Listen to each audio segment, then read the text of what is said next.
जब अच्छी चीज़ें होना हो तो एक के बाद दीगरे अच्छी चीज़ें होती चली जाती हैं।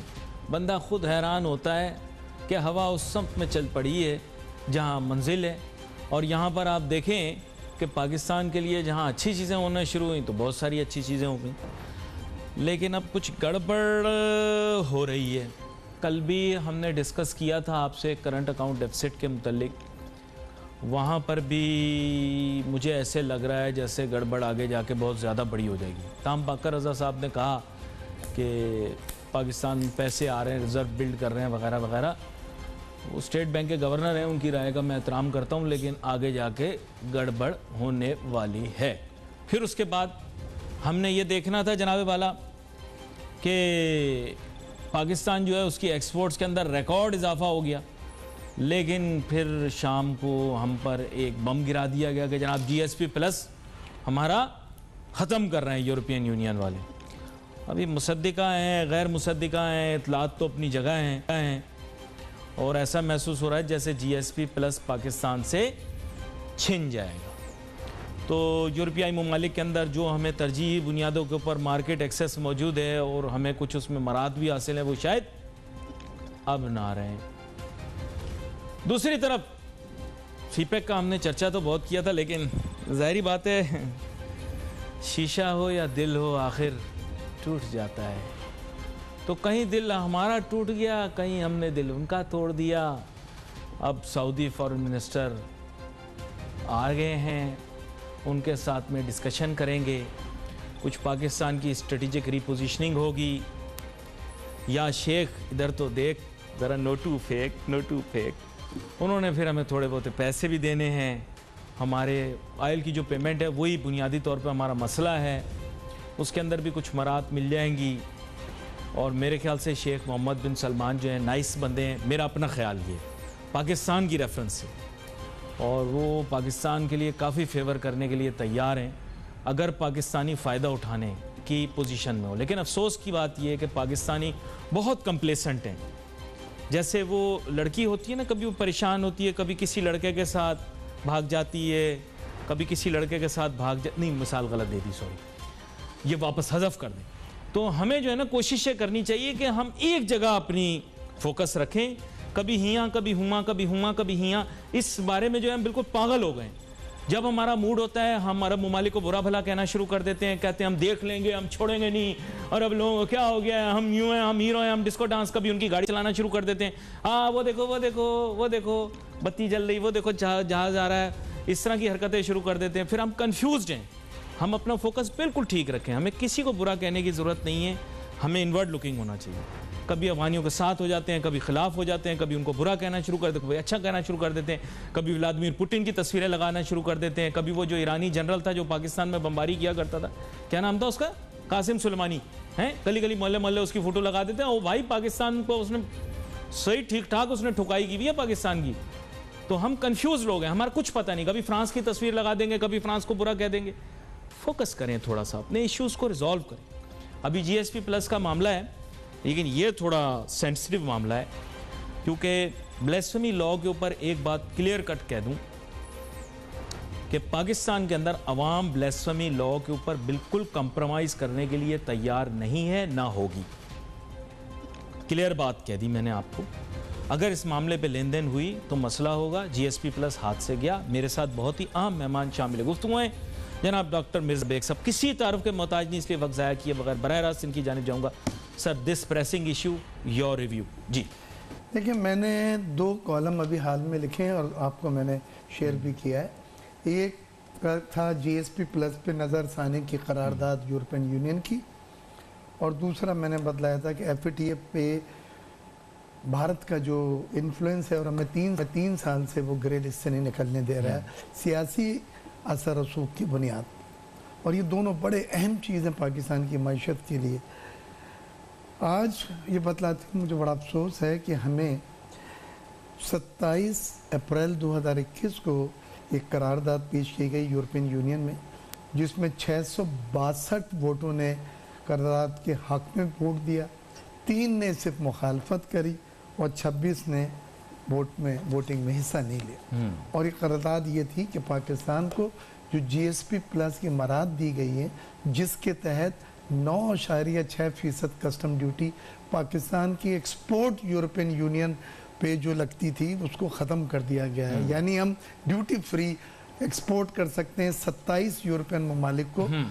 और इस फैसिलिटी का नाम था GSP प्लस, जिसमें मैंने जब मैं वज़ीर आज़म का मुशीर था बहुत काम किया और आपकी बेशुमार प्रोग्रामों में मैं आपको बतलाता रहा हूँ। अब ये हुआ है कि पाकिस्तान को उससे एडवांटेज ये हुआ कि 5 सालों में पाकिस्तान की एक्सपोर्ट $15 बिलियन इजाफी हो गई GSP की प्लस से। और हमारी एक्सपोर्ट का जो है यूरोपियन यूनियन के जो एम्बेसडर हैं पाकिस्तान, उसने कहा है कि 55% EU की एक्सपोर्ट में इजाफा हुआ है। हमारी यूरोपियन यूनियन सबसे बड़ा ट्रेडिंग पार्टनर है।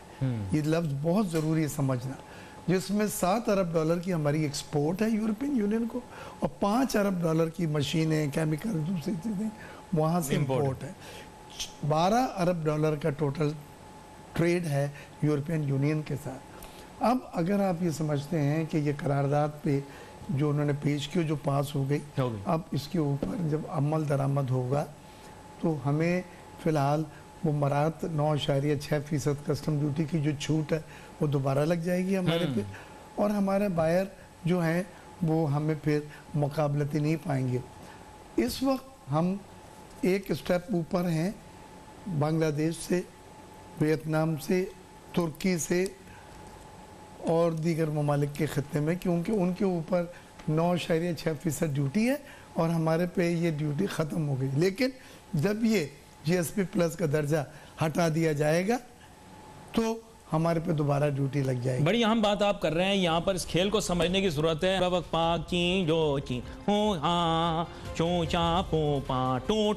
इसी चक्कर में हमारी सारी टूटा हो गई दूसरे ममालिक के अंदर और सबसे हमारी बिगड़ गई, चाइना से हमारी बन गई। वापस आऊंगा तो ये जो स्टैटिस्टिक इन्होंने बताया इंपोर्ट एक्सपोर्ट के, लॉपसाइडेड चाइना के साथ जो है वो भी बताऊंगा। और कोई सीपेक के पीछे कोई नहीं खड़ा हुआ भाई, सब लोग इस मुल्क के पीछे खड़े हुए हैं। और आप बिला वजह इदारों को लेबल ना करें कि फलां खड़ा हुआ, फलां पाकिस्तान के खिलाफ खड़े हुए, सॉरी पाकिस्तान के हक में खड़े हुए सारे इदारे। सीपेक के हक में कोई नहीं खड़ा हुआ, पाकिस्तान के हक में होगा तो करेंगे। Let's take a short break.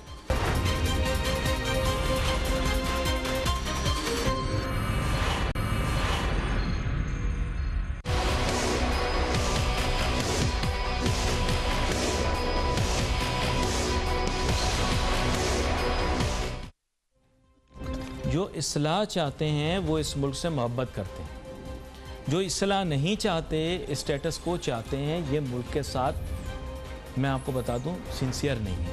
ये मैं नहीं कह रहा, ये PTI का भी यही मौक़िफ़ है। जब हम ये देख रहे हैं कि स्टेटस को रिटेन की जा रही है, पाकिस्तान कम्प्लीटली अपनी फॉरेन पॉलिसी में कंप्लेसेंट हुआ है, किसी के साथ खड़े होने के लिए तैयार नहीं, कभी किसी के साथ, कभी किसी के साथ, कभी किसी के साथ, कभी किसी के साथ, कभी किसी की गाड़ी चला, कभी किसी को बुरा कहे, कभी किसी को अच्छा कहे, कभी किसी को गाली निकाले, कभी किसी को बोले उसकी हुकूमत आएगी पाकिस्तान के मसाइल हल हो जाएंगे, कश्मीर का मसला हल हो जाएगा, फिर उसकी हुकूमत आ गई, अच्छा ये मोदी सरकार है, ये शादी पे बुलाया, सब कन्फ्यूजन क्रिएट हो गई। सारी दुनिया मुल्क की दुश्मन है, पाकिस्तानी सारे मुल्क के दुश्मन है, सियासतदान सारे पाकिस्तान के दुश्मन है। यार प्लीज़ बस कर दो। आप लोगों को अगर इतना पता होता तो आज ये हाल थोड़ी होता। आज GSP प्लस छिन जाएगा, कल देखो गोरे खेल रहे हैं हमारे साथ, वो हमारे साथ खेल रहे हैं, उनको पता है हमें कंट्रोल कैसे करना है। अब उनको पता है, ज़रा सा इन्होंने बात नहीं मानी, एब्सोल्युटली नॉट, उन्होंने कहा ये बाजू मरोड़ दिया, उन्होंने कहा एब्सोल्युटली नॉट, ये बाजू मरोड़ दिया। फिर उन्होंने FATF की तलवार लटका दी। अभी डॉक्टर मिर्ज़ा इख्तियार बेग साहब उसके बारे में बता रहे थे, अभी बस वो तलवार हमारे सर के ऊपर ले आए, एब्सोल्युटली नॉट, वो और हमारा बाजू और मरोड़ देंगे। क्यों? क्योंकि दे नो कि किस तरह वो हमें ट्विस्ट एंड ट्विल कर सकते हैं, क्योंकि इतने सारे साल के अंदर पाकिस्तान के साथ जो लोग रहे हैं इनसिंसियर रहे। इमरान खान मैं बोलता हूँ सिंसियर आदमी, लेकिन और पाकिस्तान से लगाव भी है, लेकिन प्रॉब्लम क्या है कि उसके साथ लोग सही नहीं है, वो उसको सही से गाइड नहीं कर रहे, तो ये प्रॉब्लम आ रही। वरना इमरान खान बिल्कुल सिंसियर आदमी, उसने बोला एब्सोल्युटली नॉट, जुर्रतमंदाना बात की डॉक्टर मिर्ज़ा इख्तियार बेग साहब। लेकिन प्रॉब्लम ये है कि जब आप दूसरों को तड़ी लगाओगे ना तो फिर वो भी आगे से उनको भी बाजू मरोड़ने आते हैं। क्या कहते हैं आप? ये देखिए, एक तो हमारे पीछे ये जो दुश्मन है इंडिया, ये पड़ा हुआ है, ये नहीं चाहता कि माशी तौर पर पाकिस्तान मुस्तहकम हो। और FATF और GSP प्लस दो चीज़ें ऐसी हैं जिसमें हमारा भी थोड़ा सा अभी तक कमजोरियां हैं। हमारा ही कसूर है, आप ये बोलें क्लियर कट, हमारा ही कसूर है। अब मैं दोनों में ज़रा सा वजह कर दूं। FATF में 27 कन्वेंशन थे, जिसमें से 26 हमने पूरे कर लिए थे, एक बाकी था। और उसमें मनी लॉन्ड्रिंग और दहशतगर्द फाइनेंसिंग के रोकथाम, सजाएं देना, तंजीमों को बंद करना पे एक्शन पे वो मुतमईन नहीं नज़र आया। नहीं है एक चीज़ GSP प्लस में भी 27 कन्वेंशन थे, जिसमें से इन्होंने 26 इसमें भी उन्होंने पूरा कर दिए, और लेकिन एक इसका बाकी है। लेकिन यहाँ पे जिस चीज़ से ये GSP प्लस विड्रॉ कर रहे हैं वो तौहीन रिसालत के जो कानून है उसका ये कहते हैं गलत इस्तेमाल है पाकिस्तान। ये कहते हैं कि वो जो मजहबी स्कूल्स हैं जिनको हम मदरसे कहते हैं, वहाँ पे उनके जो मौलवी हैं, जो क्लर्क हैं, वो जिनसी ज़्यादतियाँ करते हैं बच्चों के साथ, और अगर कोई उनको पकड़ता है तो उनके ऊपर ये इल्ज़ाम लगा देते हैं कि ये तौहीन रसालत के मुर्तकिब हैं, ये हजूर की शान में गुस्ताखी की है। तो ये सब चीज़ें करके फ़ौरन उनको सज़ाएँ FIR कट जाती हैं, बंद हो जाते हैं, क्योंकि इसकी सज़ा आखिर में सज़ाए मौत। आपके ख्याल से कोई नहीं, मैं आगे आपको लेकर चलूं। बात यह, कोई भी पाकिस्तानी इस चीज़ पर इस वक्त कॉम्प्रोमाइज़ करने के लिए तैयार नहीं है, और मेरे ख्याल से हज़रत मोहम्मद सल्लल्लाहु अलैहि वसल्लम की इज़्ज़त के लिए जो है वो अपनी गर्दन कटवाने के लिए भी तैयार है। तो इस मामले पर तो आपको पता है यहाँ पर कोई कॉम्प्रोमाइज़ होगा नहीं। तो ये तो मैंने जैसे शुरू में आपको बता दिया कि ये केस यहाँ पे क्लोज है। हमारी अवाम किसी भी तरीके से इस पे बच करने के लिए तैयार नहीं। रिफॉर्म की बात आपको पता है, मौलाना फजलुर रहमान साहब भी कर चुके हैं। रिफॉर्म उसमें किया जा सकता है ताकि ट्रांसपेरेंट हो जाए, हर चीज आसानी लाई जाए, लेकिन जो चीज चाह रहे हैं वो चीज नहीं मिल सकेगी। तो ये चैप्टर यहाँ पे इजाजत के साथ हमारे जो हिदायतकार हैं वो भी कह रहे हैं कि एक बात करके बात खत्म करूंगा। इसमें वो ये उनका एतराज ये है कि जो झूठे केसेस हैं जिनमें लोगों को पता चला कि मदरसे में पकड़ा गया है जिनसी ज्यादती पे, और उन्होंने कहा कि ये तो इल्ज़ाम लगा रहा है, ये हजूर के शान में गुस्ताखी कर रहा था, ऐसे केसेस पे जो केसेस बने हैं, FIR कटी हैं, जेलों में हैं, या अगर सजा हुई है तो सजा आपकी इजाज़त से मैं मौजू ज़रा बदलना चाहूँगा। उसकी वजह यह है कि मुझे मेरे पेशकार ने कहा है कि यह बेइंतहा सेंसिटिव मौजू है, और इस मौजू के ऊपर क्योंकि मेरा तो बिजनेस का प्रोग्राम है तो मैं इसके ऊपर मजीद वजाहत नहीं कर सकता। मैंने आपको वो वजाहत कर दी जो बतौर एक पाकिस्तानी, एक मुसलमान के मैं कर सकता हूँ। दूसरा ये, किसी भी कानून का गलत इस्तेमाल नहीं होना चाहिए। इस पर आपकी बात जो है वो क्लोज करते हैं, आगे चलते हैं। बात यह कि GSP प्लस गया, एंड ऑफ द स्टोरी ये है कि मैं आपको अभी से बता रहा हूँ, GSP plus is finished, we don't have it any more. FATF का आपने जिक्र किया, आपने उसमें अखबार में आर्टिकल भी लिखा, उसमें भी मैं आपको टोटली बता दूं कि आप ये कह रहे हैं कि निकाह के बगैर लड़का और लड़की साथ रह लें, ये वाली शर्त हम पूरी नहीं करेंगे, बाकी हर शर्त पूरी कर लेंगे। महर भी रख लो, जहेज भी आ जाएगा, लड़का नौकरी भी करता है, सब शरीफ है, लेकिन निकाह वाली शर्त हम पूरी नहीं करेंगे। वो 27वीं शर्त है, निकाह वाली शर्त बहुत ही अहम शर्त है कि आप वो बंदा जो कि गड़बड़ कर रहा है, चिटिंग कर रहा है, मनी लॉन्ड्रर है, आर्म स्मगलिंग के अंदर इन्वॉल्व है, ड्रग स्मगलिंग के अंदर इन्वॉल्व है, उसका डेटा इंटरनेशनली शेयर भी करेंगे और बंदे को भी फिर हैंड ओवर भी करना पड़ सकता है दूसरे ममालिक को। मैं नहीं कह रहा, कानून कह रहा। क्या कहते हैं आप? देखिए, जो एक शर्त की आप बात कर रहे हैं उसमें बेसिकली म्यूचुअली आपने डेटा भी शेयर करना है और म्यूचुअली आपने असिस्टेंस भी करनी है।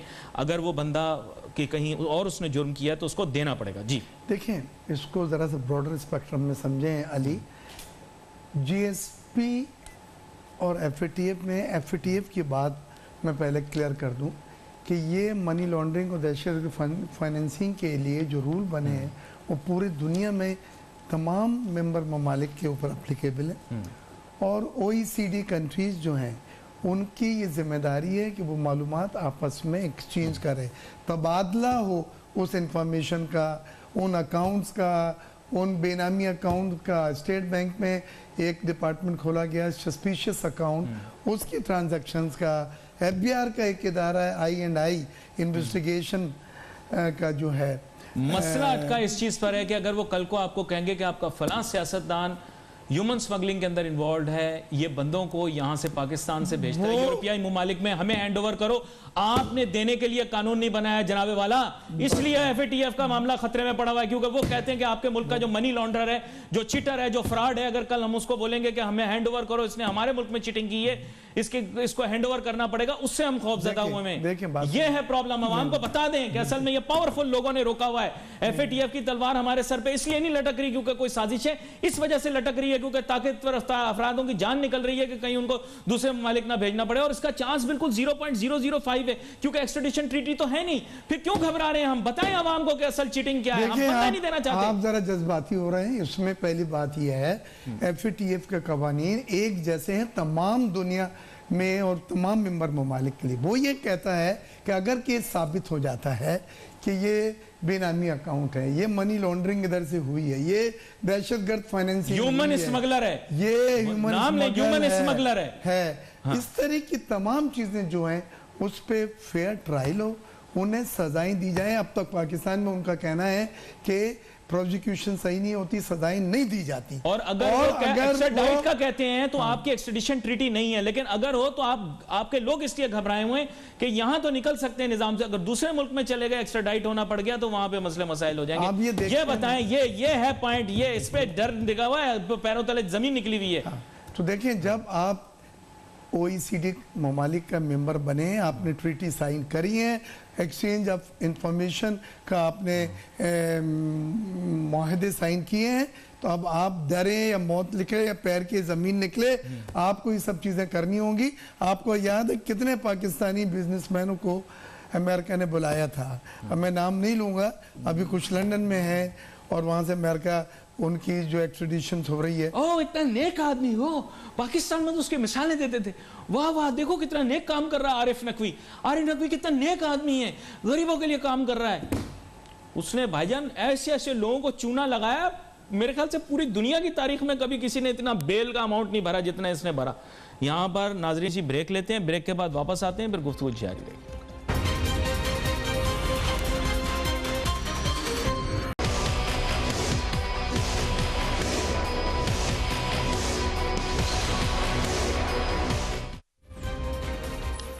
इससे कबल के मैं मौजू को तब्दील करूं, फिर बड़ा प्योर जिसे आप कहते हैं कि इकनॉमिक मौजू यानी मॉनेटरी पॉलिसी की जानिब जाऊं, मुख्तसरन ये कहूँगा कि हिंदुस्तान पाकिस्तान का दुश्मन है, ये फैक्ट इस्टेब्लिश्ड है। वो 5th जनरेशन वॉरफेयर हमारे साथ कर रहा है। कारगिल के बाद उसने अपनी डायरेक्शन चेंज कर दी है। वो पाकिस्तान की वनरेबिलिटीज़ को तलाश करके उन वनरेबिलिटीज़ को अटैक करना चाह रहा है। उनके अपने मुल्क में जो भी गंद हो रहा है, जो भी ख़राबी हो रही है, परेशानी हो रही है, वो एक अलहदा रूट है और एक थिंक टैंक उन्होंने बना दिया है जिसका मकसद ये है कि पाकिस्तान के ऊपर ताबड़तोड़ हमले करते हैं। पाकिस्तान ने उसको काउंटर करने के लिए 5th जनरेशन वॉरफेयर को अपना प्लान भी बनाया, लेकिन अफसोस की बात यह है कि एक चीज़ आड़े आ गई, वो है अंग्रेज़ी ज़ुबान। पाकिस्तानियों को चूँकि अंग्रेज़ी ज़ुबान नहीं आती और इसकी वजह से मीडिया के ऊपर, आप पता होगा, चंद ही सिर्फ मेरे जैसे पढ़े लिखे बच्चे हैं जो कि इस मौजू के ऊपर अंग्रेज़ी ज़ुबान में भी बात कर लेते हैं, उर्दू में भी बात कर लेते हैं, हिंदी लोग भी समझ लेते हैं। तो बात यह है कि यहाँ पर एक फैक्ट ये है कि वी हैव टू कम्युनिकेट। एक लड़की है, पलकी शर्मा, वो बात ये, उसने पूरे पाकिस्तान को, पूरी दुनिया को तंग करके रखा हुआ। वीऑन चैनल पे आती है, वेब चैनल है वो, और रोज़ वो लोग पाकिस्तान के मुतालिक कोई ख़बर चलाते हैं और उस पर hundreds of thousands of intellectual views आते हैं और इंटरनेशनल वर्ल्ड ये सोचती है। एक लड़की जिसकी शक्ल हाउसवाइफ जैसी है, पलकी शर्मा उपाध्याय, वो लोग किसी और की नहीं सुन रहे भाई, वो अर्नब गोस्वामी की नहीं सुन रहे। अब हमें भी उनको काउंटर करना है, तो हमें भी ऐसा सॉफ्ट इमेज यूज़ करके उनकी वनरेबिलिटीज़ को हिट करना है, लेकिन ऐसा मुश्किल है। खैर, मुझे अपने मुल्क के मुतालिक सोचना है, सोचता मैं रहूँगा। डॉक्टर मिर्ज़ा इख्तियार बेग साहब मेरे साथ मौजूद हैं। अब मैं अपने कोर टॉपिक यानी कि मॉनेटरी पॉलिसी की जानिब आता हूँ। जनाब, मॉनेटरी पॉलिसी के ऊपर बाकर रज़ा जाफरी साहब बड़े कूल माइंड के साथ उन्होंने कहा स्टेटस को बरकरार, वही 7%, नो टेंशन। आप बताएं, आपकी क्या राय है? लेकिन कल मॉनेटरी पॉलिसी का रिव्यू है जो हुआ है जी, और उसमें बड़ी खुशाइन बात है कि उन्होंने पॉलिसी रेट स्टेट बैंक का जो है उसको 7% पे बरकरार रखा है। और ये 7% पे ये 1 साल से ज़्यादा का अरसा हो चुका है कि जो उसको कायम रख रहे हैं। मेन मकसद ये है कि अगर पॉलिसी रेट कम होगा तो मार्कअप रेट कम होंगे, तो ग्रोथ हमारी जो होगी वो तेज़ होगी, नई सरमाकारी होगी, सनतें लोग लगाएंगे, एक्सपेंशन करेंगे, जॉब क्रिएशन होगा और जीडीपी ग्रोथ बढ़ेगी। और वो अब जीडीपी ग्रोथ इस साल 3.9% पे क्लोज हुआ है, नेक्स्ट ईयर वो 4 से 5% का हदफ बनाए बैठे हैं, तो वहाँ से ऐसे जीडीपी ग्रोथ को 6-7% तक लेके जाना चाहते हैं। बहुत अच्छी बात है, क्योंकि faster GDP growth, export led growth जो है वही आपका जो है वो आपको कामयाबी की तरफ लेके जा सकती है। अब आप आइए मॉनेटरी पॉलिसी में। नहीं, बाकर रजा साहब तो राजी नहीं हो रहे थे, उन्होंने तो वहां से वो मंगवाए हुए थे ना डिपॉजिट, वो राजी नहीं हो रहे थे भाई। मुल्क के दुनिया के हालात बदल गए थे, इसलिए उन्हें बेचारों को कम करना पड़ गया इंटरेस्ट रेट। वो राजी नहीं थे। आपने तो बहुत शोर मचाया था भाई रेट कम करो, रेट कम करो, लेकिन रेट कम नहीं हो रहे थे। आपने ये देखा 13.25% पे ये मार्कअप पॉलिसी रेट गया था, और 13.25% पे बैंक अगर 1 या 2% ऐड करते हैं तो 15% से ज्यादा मार्कअप में न कोई सनत। तो ये ना बोलेंगे जीडीपी ग्रोथ रेट तो उस टाइम भी फिर उनको कंसर्न रखनी चाहिए थी। लेकिन मैं ये बतलाना चाह रहा हूँ अली कि जब आप मार्कअप रेट कम करते हैं पॉलिसी रेट के, तो मार्कअप रेट कम होते हैं तो फिर जीडीपी ग्रोथ में इजाफा होता है, सनतकारी आपका कहना है कि बेसिकली तरक्की होगी, सनतें बेहतर। अच्छा, अब कल उन्होंने 2-3 चीजें और बतलाई। उन्होंने ओवरऑल इकोनॉमी की तरफ भी एक रिव्यू दिया है। उन्होंने कहा हमारे रिजर्व्स बढ़ रहे हैं, हमारे रिजर्व जो हैं बिल्ड करेंगे वो। जी हाँ, वो जो ये फॉरेन रोशन डिजिटल वगैरह बनाया है उससे, रोशन डिजिटल में उन्होंने कहा $1.8 अरब के हमारे पास पैसे आ गए हैं, 1 लाख से ज़्यादा नए अकाउंट खुले हैं, 100 से ज़्यादा ममालिक में आरडी अकाउंट खुले हैं। बड़ी खुशाइन बात है। रिमिटेंसेस उन्होंने कहा कि जी 29 बिलियन की पहुंच गई हैं, उसके साथ एक्सपोर्ट भी उन्होंने कहा मामूली बड़ी है लेकिन ऊपर की तरफ गई है। जो चीज़ उन्होंने ज़्यादा जोर दी, मैंने उनकी वो प्रेस ब्रीफिंग सुनी है, उन्होंने कहा कि करंट अकाउंट जो है वो $1.8 अरब पे आ गया है कम होके, और ये एक सस्टेनेबल लेवल है करंट अकाउंट का, और ये मज़ीद कम होगा। लेकिन मैं देख रहा हूँ बैलेंस ऑफ पेमेंट में हमें मुश्किलात हैं, डेट की हमारी जो रीपेमेंट्स हैं वो एक प्रेशर रहेगा। और उन्होंने ये देखा कि पाकिस्तानी रुपीज़ जो है जो 151-52 पे पहुंच गया था, अब मज़ीद बढ़ के 161 की तरफ चला गया है, यानी डॉलर के मुकाबले में रुपीज़ वीक हुआ है, बड़ा नुकसान हुआ है पाकिस्तान। तो अब उनका ये कहना है कि हमने ओपन पॉलिसी रखी हुई है, हम इसको रेगुलेट नहीं करते, मार्केट डिमांड सप्लाई के ऊपर डॉलर चल रहा है। पहली वाली हुकूमतों ने जो फिक्स करके रखा था उस पर $18 बिलियन के हमें नुकसान हुए। वो तो जब अगली वाली हुकूमत आएगी तो बताएगी इनके बारे में, अभी तो ये पिछली वाली पे रख रहे हैं, लेकिन अगली वाली हुकूमत आएगी तो वही बताएगी भाई कि इन्होंने क्या क्या गुल खिलाए। खैर एनीवे, जब तक बंदा ताकत में होता है भाई उसका एहतराम करना है, क्योंकि बात यह कि पाकिस्तान के अंदर भाई कुर्सी को सलाम करना पड़ता है, क्या पता किसका माइंड बिगड़ जाए, वो ऐसे ही हमसे चिढ़ जाए। तो भाई सबको बोलो अच्छे अच्छे, जो लोग सीट पर हैं उनको बोलो अच्छे अच्छे उतर जाएं, तो फिर उसके बाद उनको बोलो क्या बोलो, अच्छा वही बोलो जो आजकल लोग बोल रहे हैं। लेकिन क्या करें बेग साहब, ये हमारे मुल्क का वतीरा बन चुका है। लेकिन आप ये कि बड़े सॉफ्ट अंदाज के अंदर छोड़ते किसी को भी नहीं, बात अपनी पूरी करते हैं। अच्छा, यहाँ पर मैं आपको थोड़ा सा आगे लेकर चलूँ सर। मॉनेटरी पॉलिसी का अगर ये टूल यूज़ करते हैं तो इन्फ्लेशन कंट्रोल कर सकते हैं इस वक्त पर। ये कह रहे हैं कि इन्फ्लेशन अभी इस वक्त ज़्यादा है, इंटरेस्ट रेट कम है, तो सर ये तो एनेमली है, इस एनेमली को देर तक कंटिन्यू नहीं किया जा सकता। जी, बहुत अच्छा आपका सवाल है। मैं समझता हूँ आज का सबसे अहम सवाल आपने किया है। देखिए, जो इन्फ्लेशन है जिसको अफराती ज़र है वो हमारा 9 के करीब पहुँच गया है, और 7% आपका पॉलिसी रेट है। तो पॉलिसी रेट अफराती ज़र से कम नहीं होना चाहिए, क्योंकि जो अफराती ज़र है वो रियल इंटरेस्ट रेट में उससे ज़्यादा या बराबर हो। तो उन्होंने अभी 2% को रखा है, लेकिन वो उन्होंने पुरुम्मीद है कि इससे चीज़ें बेहतर हो जाएंगी। लेकिन मैं जो बात करना चाह रहा हूँ, और वो मैं समझता हूँ व्यूवर्स के लिए बड़ा ज़रूरी समझना, कि मॉनेटरी पॉलिसी के 2 मकसद होते हैं अली। एक होता है अफरात ज़र को कंट्रोल करना, और दूसरा साथ में नथी है जुड़ा ग्रोथ को, जीडीपी ग्रोथ को बढ़ाना। अगर मॉनेटरी पॉलिसी ये दोनों हदायत हासिल कर रही है तो वो एक कामयाब मॉनेटरी पॉलिसी। अगर इसमें एक हदफ हासिल हो रहा है कि नहीं हो रहा है तो 50% है। हमारी इस वक्त मॉनेटरी पॉलिसी ने अफराते ज़र को 9% पहुंच गए हैं और ये ऊपर की तरफ जा रहा है, यानी महंगाई में इजाफा हो रहा है, तो अफराते ज़र को कंटेन करना है, लेकिन साथ साथ जीडीपी ग्रोथ कंप्रोमाइज ना हो।